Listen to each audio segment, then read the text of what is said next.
Bonjour, alors aujourd'hui je vais vous parler de l'aldostérone, une des hormones minéralocorticoïdes. Donc l'aldostérone. Donc comme vous le savez, le système endocrinien de l'organisme humain produit des hormones. Ici on voit les systèmes, quelques-uns des systèmes de l'organisme humain. L'aldostérone a comme cible le système urinaire ici, que je vais vous montrer un peu plus en détail. Donc ici, on a le système urinaire où ici, nous avons les deux reins, les urétères ici qui descendent, la vessie, puis ici, qu'on a sur chacun des reins qui sont en forme de pyramide, les glandes surrénales. Donc, la glande sécrétrice de l'aldostérone, ce sont les glandes surrénales, comme ça. Puis, l'organe cible de l'aldostérone, c'est alors les reins qui se trouvent juste en dessous, comme on vient de démontrer, comme ça ici. Donc, si je vous montre la glande surrénale, selon une coupe transversale ici, que j'ai dessinée, on voit les différentes parties. Donc ici, nous avons la capsule autour. Au centre, la médulla surrénale.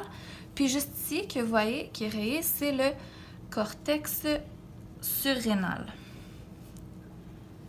Alors, si je prends une coupe comme ça ici, juste une partie ici qu'on appelle la carotte d'une glande surrénale, on peut voir les différentes zones ici. Donc, on a le cortex surrénal juste ici, séparé en trois zones. La zone glomérulée, la zone fasciculée et la zone réticulée, avec ici la médulla surrénale.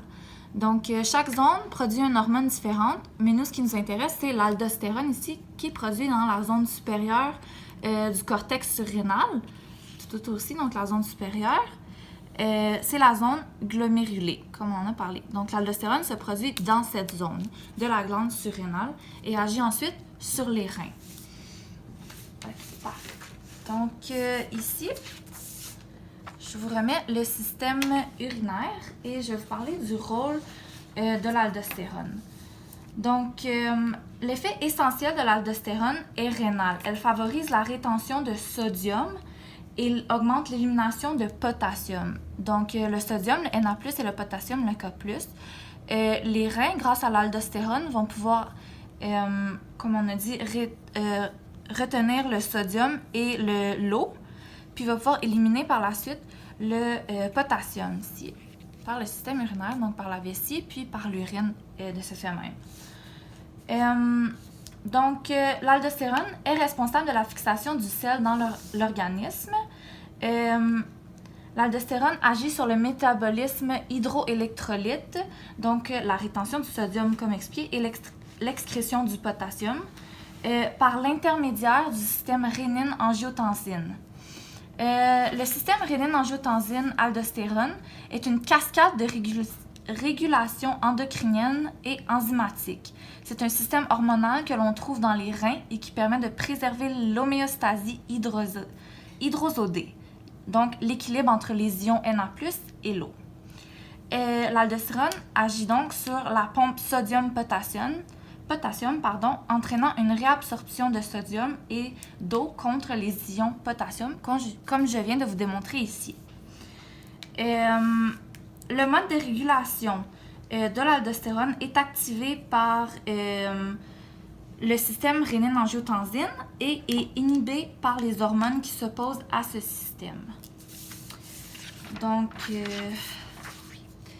pour ce qui est des problèmes reliés à la production de cette hormone, donc tout d'abord, il y a la sous-production hormonale, oui, qui est l'hyposécrétion de l'aldostérone, qui engendre l'hypoaldostéronisme, que je vous ai mis juste ici.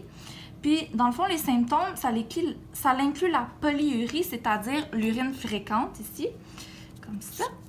Puis, un faible volume sanguin, un taux élevé de K+, et un faible taux sanguin de Na+, donc de sodium. Puis, pour ce qui est de la surproduction hormonale, c'est ce que ça va créer ce qu'on appelle l'aldostéronisme. Puis l'aldostéronine va engendrer un gain pondéral ici de l'organisme humain parce que il va avoir une grande rétention d'eau dans l'organisme et de sodium aussi. Puis il va avoir un faible taux sanguin de K+. Donc voilà, merci beaucoup d'avoir écouté pour l'aldostérone. Merci.